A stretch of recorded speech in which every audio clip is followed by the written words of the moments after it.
Assalamualaikum warahmatullahi taala wabarakatuh. Selamat sejahtera. Tuan-tuan, tolong share, tolong like, tolong subscribe.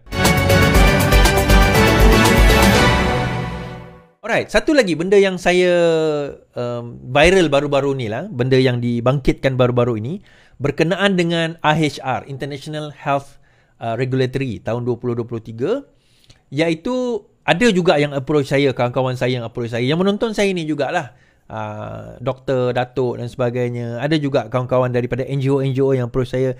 Dia kata, Iswardi, you need to realise satu perkara.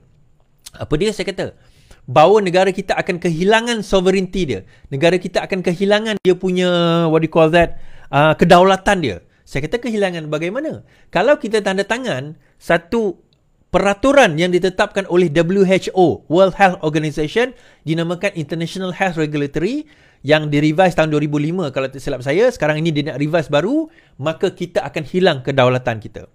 Dia kata, dan ada yang dah berdemo, dah mendesak. Sebab apa, baru-baru ni kan Menteri Kesihatan pergi ke Geneva untuk bincang perkara ini, mengatakan, adakah kita telah tanda tangan? Adakah kita telah tanda tangan IHR ini? Baik, dia macam ni tuan-tuan.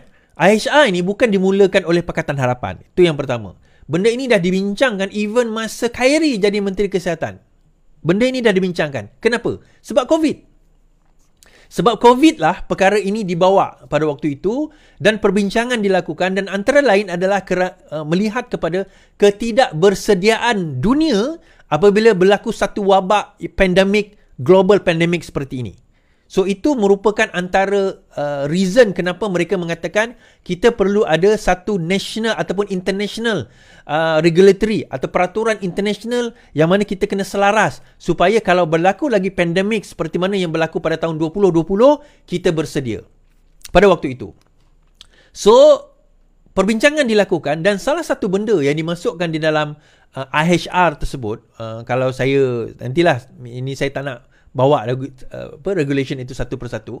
Antara perkara yang dibawanya adalah berkenaan dengan yang menyebut tentang sovereignty tu, iaitu di mana sekiranya berlaku pandemik, WHO boleh mengisytiharkan darurat di dalam negara tersebut, dan betul kan kalau saya tersilap, dan juga sekiranya dan juga WHO mempunyai kuasa untuk menghantar tentera ke dalam negara tersebut bagi memantau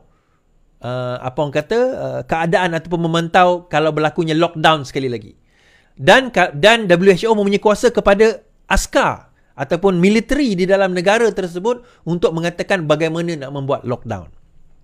So persoalan ini timbul kerana antara perkara utama yang timbul adalah, adakah benda ini akan dan menarik kuasa yang di-Pertuan Agong bagi mengisytiharkan darurat dan juga Parlimen bagi mengisytiharkan lockdown. Ini persoalan yang timbul. Nah, baru-baru ini ada yang telah mengatakan bahawa kerajaan sudah sign dokumen ini. Dr. Zaliha dah sign dokumen ini. Okey, dia kata Dr. Zaliha dah sign dokumen ini dan sudah dilaksanakanlah, senang cerita. Okey. Untuk makluman tuan-tuan, saya nak bagi tahu, dokumen itu belum disign, masih dalam peringkat perbincangan serta melihat terma-terma, dan bukan negara kita saja yang concern benda ini. US, negara-negara besar pun concern juga perkara ini. Baik, kita baca. IHR, kedaulatan keadilan antara prinsip asas dalam rundingan. Putrajaya, ini 27 Oktober, 2 hari lepas. Kedaulatan keadilan keperluan dalam membina sistem penjagaan kesihatan lestari. Ketua Pengarah Kesihatan Dr. Muhammad Razi Abdul Hassan berkata, prinsip itu juga mendapat sokongan daripada negara WHO yang lain.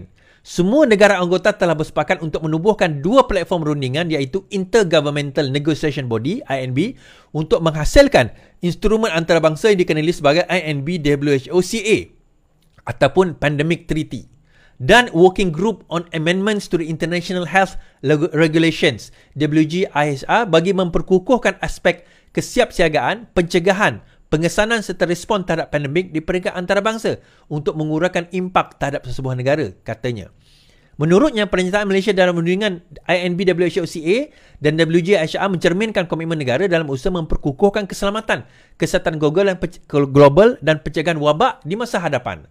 Proses rundingan ini tidak terhad kepada bidang kesihatan awam sahaja, namun ia turut meliputi lain-lain bidang seperti perdagangan, persekitaran, geopolitik, sosial ekonomi dan sebagainya.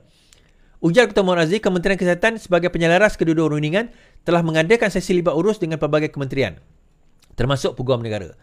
Inisiatif bagi memastikan kedaulatan dan undang-undang Malaysia dipelihara serta kepentingan rakyat dilindungi dan utamakan. Tema beliau, rundingan telah berlangsung sehingga kini melibatkan penyertaan delegasi antara WHO termasuk Malaysia, katanya. Baik.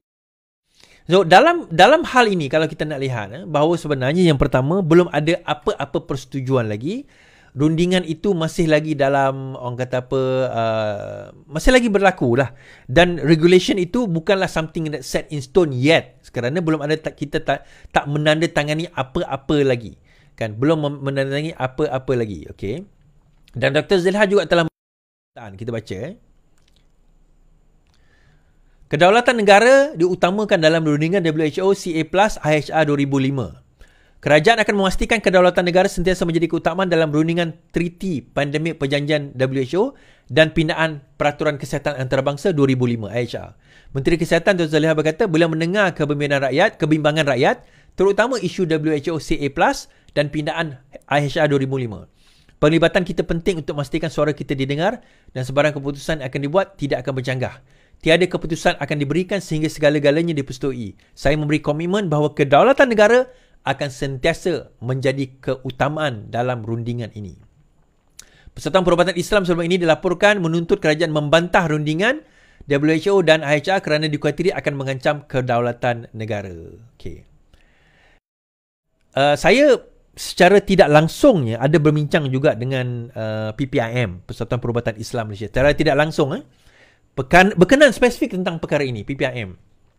Dan antara perkara yang mereka suarakan juga adalah tentang perkara ini.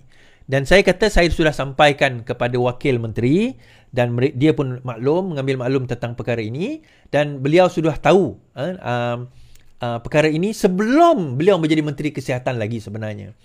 Dan perkara dan perbincangan ini berkenaan dengan IHR 2005 itu pun dibincangkan sewaktu Khairy Jamaluddin menjadi Menteri Kesihatan.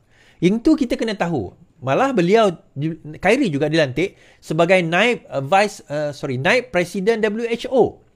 Saya rasa sekarang Dr. Zaliha lah dilantik kan. Memang wakil WHO. So, perbincangan itu ada. Dan bila kita menyentuh soal kedaulatan, of course perkara itu menjadi prioriti kita. Menjadi keutamaan kita. Sebab itu sekarang ini, ini yang apa orang kata WHO ataupun, kerajaan Malaysia akan tekankan. Terutama apabila melibatkan kedaulatan negara. Saya faham sebenarnya where it comes from. Satu perkara, on the other hand, di dalam satu peringkat, dalam satu sudut, kita perlu kepada WHO terutama kalau kita berada dalam circle itu, sekiranya contoh adalah satu pandemik sekali lagi berlaku, pembagian vaksin ataupun ubat-ubatan dan sebagainya, kita akan berada dalam kumpulan yang mungkin prioriti untuk mendapat vaksin ataupun ubat-ubatan tersebut. Itu yang pertama. Yang kedua, daripada segi information. Bila kita berada dalam satu global, satu global entity, kita akan dapat informasi secara global, secara international, di mana kita boleh berkongsi maklumat-maklumat yang mungkin pada masa itu dianggap sensitif. Contohnya, travel. Kan masa itu kita nak kena tutup negara, nak kena travel dan sebagainya. Saya ingat masa mula-mula dulu orang salahkan Wan Azizah tak tutup negara pada waktu itu, tak tutup negara. Pada masa itu tak tutup negara, dalam masa berapa bulan tu baru 20 orang kena COVID, tu pun tak ada meninggal. Kan? Lepas itu yang meninggal berapa puluh ribu. Sekarang ni saya tak tahu dah jumlah, saya dah lost track. Berapa yang kena, berapa yang meninggal. Baru-baru ni semalam saya ada meeting dengan kawan saya, dia pun kena dan ditidurkan selama 12 hari. Dan dia cerita, dia ada 4 orang yang ditidurkan. Dia kata, 4 orang. Dan dia salah seorang. 3 meninggal dunia.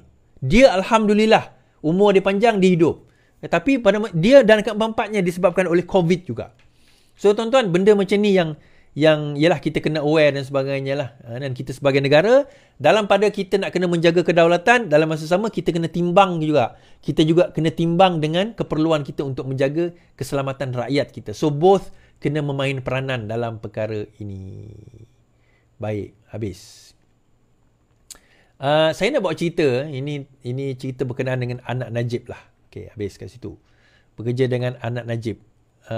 Yang PPM kalau nak buat demo tu kenapa? Ada orang sponsor ke? Ada nan? Saya tak pastilah ada nan. Ada orang sponsor ke apa? Saya tak pasti. Tapi apa yang kita dah maklumkan kepada PPIM, bahawa dokumen itu belum ditandatangani. Kita tak ada tanda tangan mana-mana dokumen untuk menyerahkan apa-apa sovereignty kita. Dan semua ini masih dalam peringkat rundingan. Bukan setakat kita. Bukan setakat negara kita. Seluruh dunia. We're talking about the whole world. Dan rundingan itu sepatutnya, ataupun perkara itu sepatutnya berlaku pada hujung tahun ini. Kalau tak silap saya, hujung tahun ini. Dan sepatutnya sudah ada new amendment untuk dibawa balik ke negara masing-masing. Dan dia bukan menteri itu datang. Lepas datang dia sign terus. Tak. Menteri itu datang, dia ada dokumen. Dia kena bawa balik dokumen tu ke negara masing-masing dan kena serahkan kepada bahagian jabatan kepada peguam negara. Dan peguam negara pula akan berbincang. Sebab itu kita ada menteri di Jabatan Perdana Menteri Hal Ehwal Undang-Undang, Azalina pula kena tengok. Ada kepakaran undang-undang untuk nak meninjau adakah perkara ini encroaching ataupun melangkaui daripada keperluan undang-undang negara kita. So benda-benda macam tu bukan Menteri Kesihatan seorang yang akan decide. So akhir sekali yang akan kata sign or not sign adalah Perdana Menteri. So Perdana Menteri akan dengar daripada semua. Daripada diplomat, daripada Menteri Undang-Undang, daripada AGC, daripada Menteri Kesihatan, daripada semua. Dan baru Perdana Menteri buat keputusan untuk sign atau tidak sign.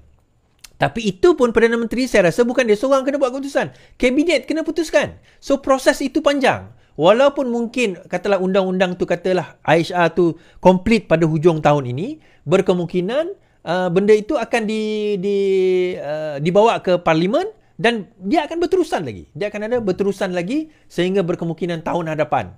Mungkin tahun satu lagi. Benda itu akan dibawa ke dalam Parlimen, dibahaskan, pembangkang akan tahu, kita rakyat juga akan tahu, mungkin akan ada white paper berkenaan dengan perkara ini. So, it's a long process. Dia bukan semudah itu nak serahkan kedaulatan negara kita. Baik.